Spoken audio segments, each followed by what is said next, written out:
আপনি পিছনে বসে শুধু গেম খেলেই চলে যাচ্ছেন, আপনি মুভির পর মুভি দেখেই চলে যাচ্ছেন, কিন্তু সেটা তো এখনকার সময় নয়। আপনাকে সে পুরো পৃথিবী তাকিয়ে রয়েছে, আপনি এই দুনিয়ার জন্য কি প্রভাব ফেলতে পারেন, আপনি এই দুনিয়া কি করতে পারেন। দুনিয়া আপনার দিকে তাকিয়ে রয়েছে, আপনাকে হতে হবে শ্রেষ্ঠ। আপনি সময়কে অপব্যবহার করতে পারেন না, আপনি সময়কে কাজে লাগাতে হবে। জীবনের সবথেকে মূল্যবান সম্পদ কি? সেটা হচ্ছে সময়। জীবনের সবথেকে ব্যবহৃত জিনিস কি? সেটা হচ্ছে সময়। যে সময়কেই জানতে শিখলো না, সময়ের সঠিক ব্যবহার জানতে শিখলো না, সে কি করে এই দুনিয়াতে প্রভাব ফেলবে? সে কি করে পরকালের জান্নাতের জন্য টিকিট কাটতে পারবে? কি করে? কারণ আমরা সময়কেই তো জানলাম না যে সময় জিনিসটা কি। আমাদের মতন যুবক আমরা কি করছি? ফেসবুক, ইউটিউব, আমরা বিভিন্ন সময় বিভিন্ন শর্ট ভিডিও অথবা লং ভিডিও অথবা যে কোনো মুভি, এইগুলো দেখতে দেখতে আমরা সময় নষ্ট করে ফেলছি। সেই সময়টাকে আমরা যদি কাজে লাগাতাম, আমরা সেই সময়টাকে যদি ইসলামের কাজে লাগাতাম, আমরা সেই সময়টা যদি দুনিয়াকে এগিয়ে নিয়ে যাওয়ার জন্য, আমাদের সেই সময়টাকে যদি ইসলামের এক ধাপ এগিয়ে নিয়ে যাওয়ার জন্য কাজে লাগাতাম, আমরা কেন আজকে এই সময়কে মূল্যহীন করে ফেলেছি? আমরা কেন আজকে সময়ের অপব্যবহার করছি?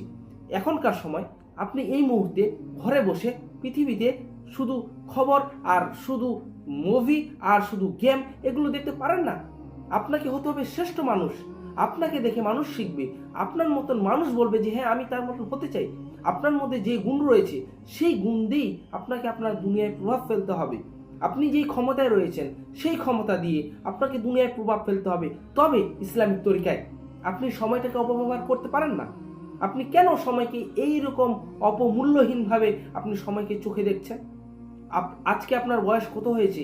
আপনি প্রতিদিন ধীরে ধীরে ধীরে ধীরে আপনার সময় আপনার জীবন থেকে পেরিয়ে যাচ্ছে। আপনি ইন্তেকালের পথে এগিয়ে আসছেন ধীরে ধীরে। আপনি পরকালের জন্য কি তৈরি করেছেন? আপনি নিজের জন্য কি প্রস্তুত নিয়েছেন পরকালে নিয়ে যাবেন, যেখানে আল্লাহর সম্মুখে আপনাকে আমাকে দাঁড়াতে হবে? আপনি সেখানে কি জবাব দেবেন? সময় হচ্ছে এতই মূল্যবান জিনিস, আমরা কেন বুঝতে পারছি না? আমরা বুঝাতে পারছি না কেন যে সময় কি জিনিস। এই সময়কে যদি আমরা সঠিক সময়ে সঠিক ব্যবহার করতে পারি, ইনশাআল্লাহ আমরা পৃথিবীতে অগ্রগতি হব এবং পরকালেও অগ্রগতি হব। আমরা কেন এই দুনিয়ায় সময়কে পৃথিবীতে নষ্ট করে ফেলেছি? আমরা আজকে ফেসবুক, হোয়াটসঅ্যাপে এত স্ট্যাটাস, এত গান ছেড়ে নিজেদের সময় নষ্ট করছি। এমনকি সেই গান, সেই ভিডিও আপনার পরকালের জন্য জাহান্নাম যাওয়ার জন্য যথেষ্ট। আপনি যে সময়টাকে কোথায় কি ভাবে কাজে লাগাচ্ছেন, আপনার সময়টা কোথায় কোন জায়গায় কাজে লাগছে, সেটা তো সব নোট হচ্ছে, আপনার খাতায় সেগুলো নোট হচ্ছে।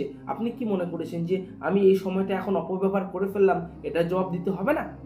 জি, বিষয়টা এমন তো নয়। আপনাকে এটার জবাব দিতে হবে। আপনি কেন সময়টাকে অপব্যবহার করলেন? আপনি কেন এই মুহূর্তে বসে গেম খেলছেন? আপনি কেন কিছু করলেন না ইসলামের জন্য? আপনি কেন কিছু করলেন না দুনিয়ার জন্য? যেখানে আপনার করা উচিত ছিল, যেখানে আপনি করবেন, আপনার ছেলে মেয়েকে করাবেন, আপনার প্রতিবেশীকে জানাবেন যে সময়ের মূল্য কি। আপনি আজকে সলাত আদায় করতে যাননি, আপনি কেন যাননি? আপনি কেন সময়কে বুঝতে পারেননি? আপনার জীবনে আপনি জন্মদিন পালন করছেন, কিন্তু আপনার জীবন থেকে যে 1 বছর চলে গেল সেটা কেন ভাবলেন না? আপনার জীবনের থেকে 1 বছর চলে গেল। আমাদের মুরব্বী চাচা, তারা এখন কি করে বিড়ি সিগারেট খায় আর টিভি দেখে, তারা এখনো বুঝলো না যে তাদের জীবন থেকে ধীরে ধীরে ধীরে সময় চলে যাচ্ছে, তারা ইন্তেকালের পথে চলে আসছে। তারা যদি ইন্তেকাল হয়ে যায় আর তাদের হাতে যদি আমলনামা না থাকে, তাহলে তারা কিয়ামতের মাঠে কি জবাব দেবে? কিয়ামতের মাঠ খুবই বড়ই ভয়ঙ্কর মাঠ। সেখানকার যে সময়, সেখানকার সময় থেকে পৃথিবীর সময়কে তুলনা করলে হবে না। সেখানকার পথ অনেক দীর্ঘ পথ। আমরা কেন বুঝতে পারছি না? আমরা কেন সেটাকে নিজের জ্ঞানের মধ্যে নিচ্ছি না? কেন আমরা মানুষকে বোঝাচ্ছি না? কেন আমরা নিজেকে আজকে এত সময়কে অপব্যবহার করে ফেলছি? আপনি কি করে একটা মুসলিমের ছেলে হয়ে ফেসবুক, হোয়াটসঅ্যাপে গান লাগিয়ে হোয়াটসঅ্যাপে আপনি ছেড়ে দিলেন? কি করে আপনি ছাড়লেন? এর জবাব কে দিবে? আপনার জন্য যে দুটো ছেলে খারাপ হয়ে গেল, দুটো মেয়ে খারাপ হয়ে গেল, এটার জবাব কে দিবে? আপনার এই সমস্ত ভিডিও যদি আপনি ডিলিট না করেন আর হঠাৎ ইন্তেকাল হয়ে যান, আপনার যে এই সমস্ত গান, এই সমস্ত ভিডিওর প্রতিটা পাপ আপনার যে খাতায় যেতেই থাকবে, এটার জবাব কে দিবে? বাপ, তোমাকেই জবাব দিতে হবে। বেটা, তোমাকেই জবাব দিতে হবে। সুতরাং যদি আমরা সময়কে সঠিকভাবে সঠিক মূল্যায়ন করতে পারি, ইনশাআল্লাহ আমাদের জীবনের গন্তব্যস্থলে সহজেই পৌঁছাতে পারবো। আপনাদের কাছে আমার একটা বিশেষ আবেদন, আমরা কোরআন ও হাদিসটাকে যাতে সঠিকভাবে সঠিক মূল্যায়ন করতে পারি এবং সঠিক সময়ে সালাত আদায় করতে পারি, ইনশাআল্লাহ আমরা সত্যি উপকার হব। আসসালামু আলাইকুম রহমতুল্লাহি আবার